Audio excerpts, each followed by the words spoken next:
السلام عليكم مشاهدي قناتنا الكرام. من المؤكد أن مياه البحار تخفي الكثير من الكنوز المفقودة على مر العصور، فعندما استكشف الناس الثقافة الأخرى والتعرف عليها، بدأت التجارة باستخدام السفن لنقل البضائع غير الموجودة في أراضيهم، بما في ذلك المعادن الثمينة الموجودة على الأرض. ومع ذلك لم يكن كل التاريخ البحري يبحر بسلاسة، فما حدث للسفن التي لم تصل مع شحناتهم الثمينة يلهم الآن أحلام الباحثين عن الكنوز التي لا تزال مفقودة. واليوم في هذا الفيديو سنشاهد معا أغرب الكنوز التي تم العثور عليها في قاع البحر.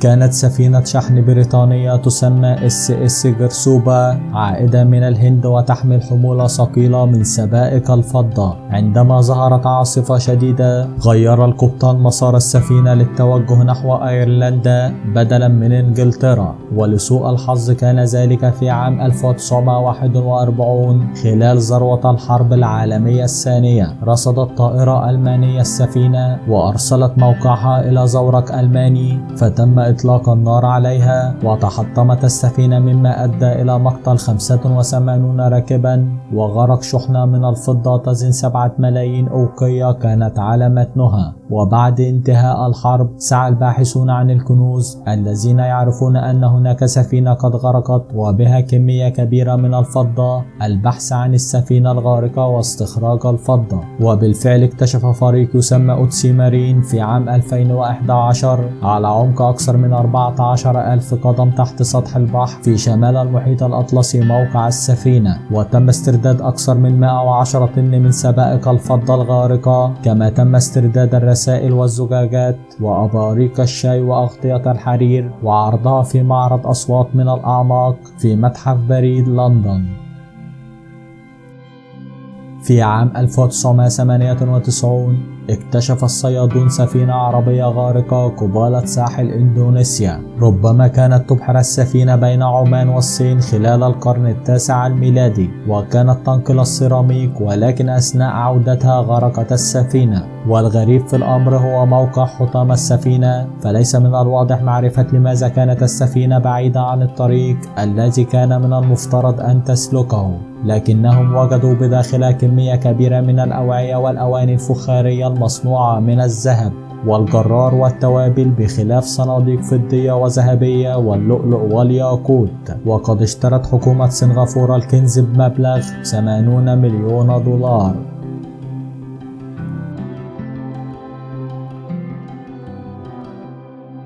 غرقت سفينة SS أمريكا الوسطى الأمريكية خلال إعصار عام 1857، وكانت تحمل 15 طن من الذهب و477 راكبا على متنها. وفي عام 1987 تم اكتشاف موقع السفينة التي غرقت قبل 130 عاما قبالة ساحل الولايات المتحدة، وتم استخراج حوالي 92% من الذهب الغارق. وبعد أن تم الإعلان عن هذا الاكتشاف طالبت 39 شركة تأمين على الفور بحقوقها في القطع الأثرية والذهب، بادعاء أنها دفعت مدفوعات التأمين فيما يتعلق بغرق السفينة في القرن التاسع عشر.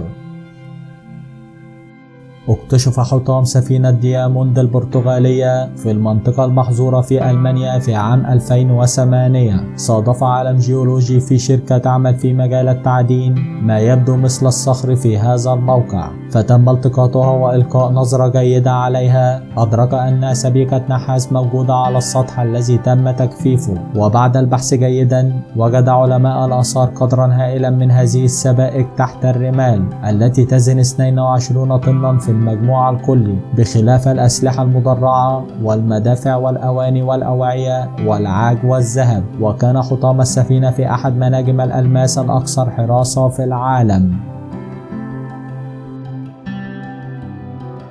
في عام 1900 اكتشف الغواصون آثار غرق سفينة قديمة بالقرب من جزيرة أنتيكاسيرا، فقامت الخدمة الأثرية في اليونان برحلة استكشافية لها. وفي عام 1976 قاموا برفع معظم البضائع القيمة الموجودة بالسفينة، فتم استعادة آلية أنتيكاسيرا التي تعتبر أقدم كمبيوتر تمثيلي في العالم. كما تم رفع العملات المعدنية والمجوهرات والأواني الزجاجية والسيراميك والتماثيل الجميلة، بخلاف تمثال برونزي منحوت في عام 340 قبل الميلاد. وتقدر قيمة القطع الأثرية ما يقرب من 180 مليون دولار. كانت السفينة الأسبانية مرسيدس تنقل الفضة والذهب والتوابل من أوروغواي إلى أسبانيا، وكان ذلك في عام 1804. وأثناء مرورها طالبتها البحرية البريطانية بتفتيش السفينة قبالة ساحل البرتغال مباشرة، فرفض الأسبان، فخسرت السفينة معركة ضد 4 سفن تابعة للبحرية الملكية البريطانية، وغرقت في قاع المحيط الأطلسي، وعلى متنها أكثر من 200 شخص. استغرق الأمر رصاصة واحدة فقط للتسبب في غرقها، مع إنقاذ الناجين ليصبحوا سجناء فقط. في عام 2007 اكتشفت شركة أودسي السفينة لأول مرة، واعتقدت الشركة أنها سفينة بريطانية غرقت في عام 1641، فقامت باستخراج 17 طنا من العملات المعدنية من حطام السفينة الذي تبلغ قيمتها حوالي 500 مليون دولار.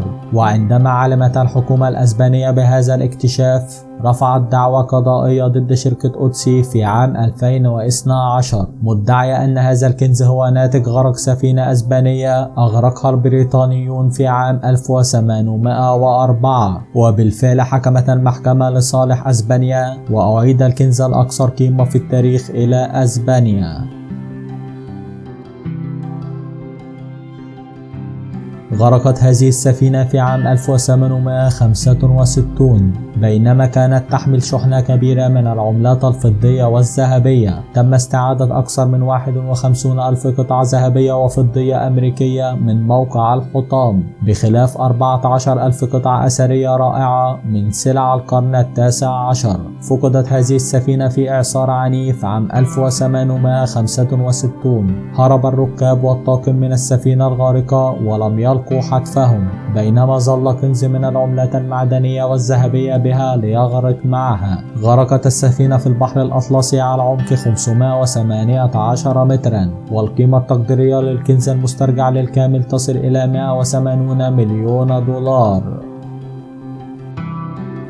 تم بناء هذه السفينة لنقل البضائع، وأثناء رحلتها الأخيرة تم الاستيلاء عليها من قبل قبطان السفينة ويدعى سام بيلامي، وكان ذلك في عام 1717. غرقت السفينة وأخذت معها غنائم ضخمة. تم العثور على الحطام في عام 1984 من قبل باري كيلفورد. لقد تم بالفعل رفع أكثر من 200,000 قطعة أثرية منها، ويتم رفع الكنوز منها إلى اليوم، بما في ذلك البنادق والعملات والمجوهرات الذهبية وجرس السفينة. ويقدر الكنز ب 450 مليون دولار.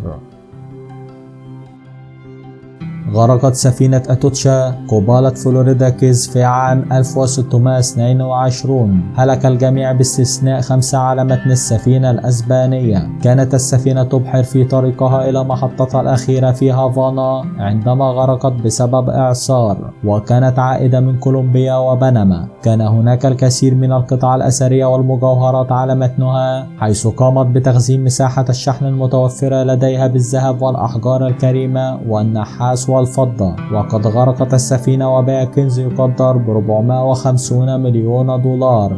بدأ البحث عن موقع السفينة في عام 1969، وتم العثور عليها في عام 1985، حيث اكتشف الباحث عن الكنز ميل فيشر حطام السفينة. شكرا لكم مشاهدي قناتنا الكرام، وإلى اللقاء.